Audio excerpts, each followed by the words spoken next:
দিলাম, আপনি কিতাব দিয়ে কি করবেন? আপনি মানুষকে অন্ধকার থেকে আলোর দিকে নিয়ে আসবেন, অর্থাৎ মানুষের তৈরি করা আইন থেকে বের করে আপনি মানুষকে আমার তৈরি করা আইন কোরআনের দিকে নিয়ে আসবেন। এই জন্য আমি কোরআন শরীফকে আপনার কাছে নাযিল করলাম। সূরা আন-নিসা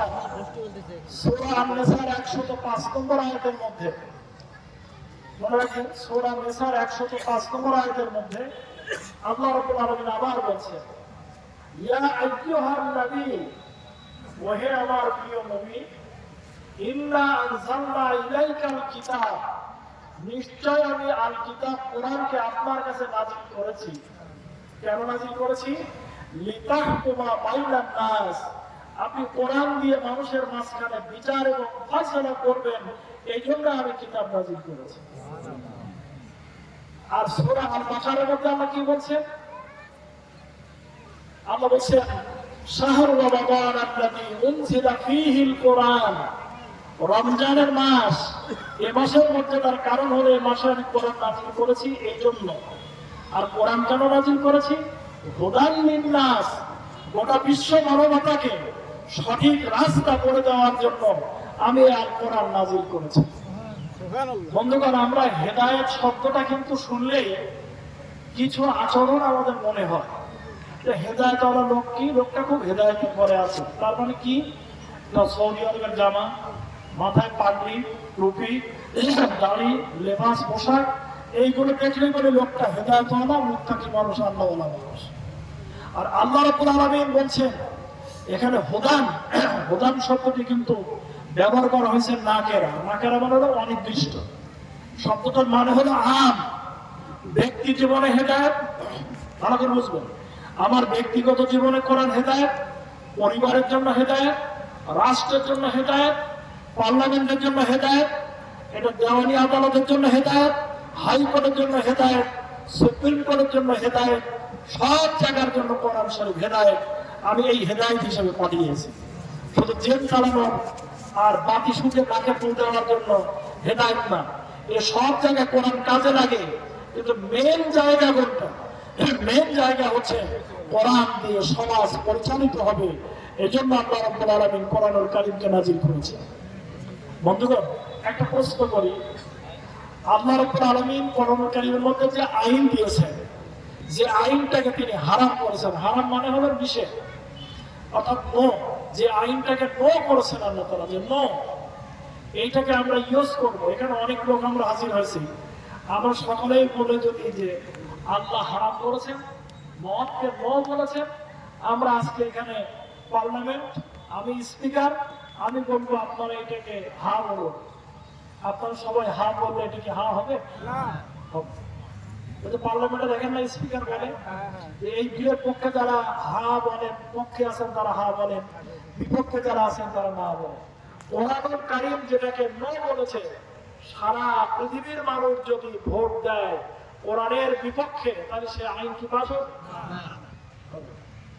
রাসূল কারীম সাল্লাল্লাহু আলাইহি ওয়াসাল্লাম একটা বিচারের রায় দিলেন।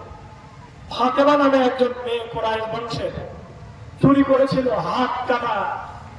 চুরি করলে কি পরিমাণ চুরি করলে, কেন চুরি করলে হাত কাটতে হবে তার বিধান আছে। একটা নির্দিষ্ট পরিমাণ চুরি, একটা বিশেষ ক্ষেত্রে চুরি, এরকম যদি প্রমাণিত হয় হাত কাটতে হবে।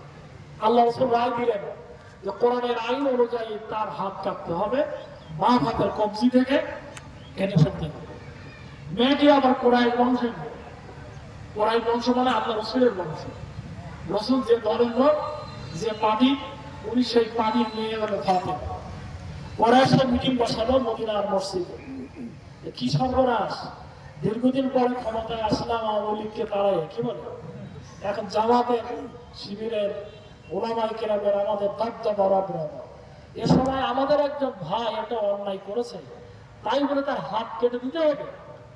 কি করতে হবে? সকলেই মিলে মিটিং এ একমত হলো যে আল্লাহ রাসূলকে বলতে হবে, ইয়া রাসূলুল্লাহ, এই ফাতেমার হাত কাটা যাবে না, ওর হাত কাটা বাদ দিয়ে ওর কিছু জরিমানা আদায় করতে হবে। এটাই হলো কুরাইশদের পার্লামেন্টের সিদ্ধান্ত, মদিনার মসজিদে বসে। কিন্তু এই কথা আল্লাহ রাসূলকে বলবো কে? আল্লাহ রাসূলকে কে বলবো? সিদ্ধান্ত হলো রসুলের খুব প্রিয় পাত্র হলো ওসামা ইবনে জায়েদ। ওসামা হযরতে ওসামা রাদিয়াল্লাহু তাআলা জায়েদ ইবনে হারিসার ছেলে। ওসামা ইবনে জায়েদ আল্লাহ রাসূল তাকে খুব মহব্বত করেন। ওসামা বিন জায়েদকে দিয়ে বলালে আল্লাহ রাসূল এটা মেনে নেবেন। ওসামাকে ডাকা হলো, বয়স খুব শিয়ানা হয়নি, কেবল তরুণ ছেলে। যে ওসামা, তুমি আমাদের এই সিদ্ধান্তের কথাটা নিয়ে রাসূলের কাছে যাও, রাসূলের কাছে যে এই কথাটা বলে দাও।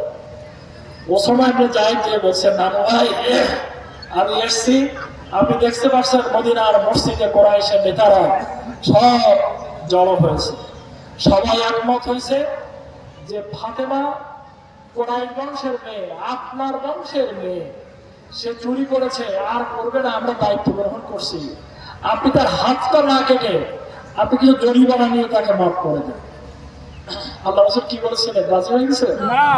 হুজুর জবাব দিয়েছিলেন, হাদিসে দেখবেন, মুসলিম শরীফ, বুখারী শরীফ, ইয়া উসামা আতাশফা ফি হাদ্দিন মিন হুদুদিল্লাহ।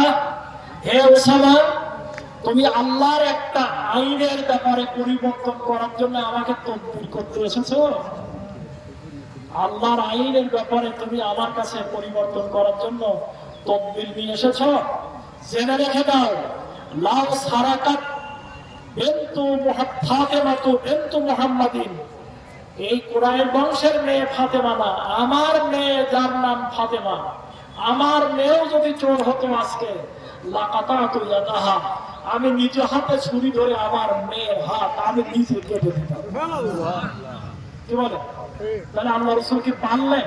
রাসূল হিসেবে কি পাওয়ার আল্লাহ তাআলা দিলেন যে আল্লাহর আইন কি পরিবর্তন করেন? পারলেন।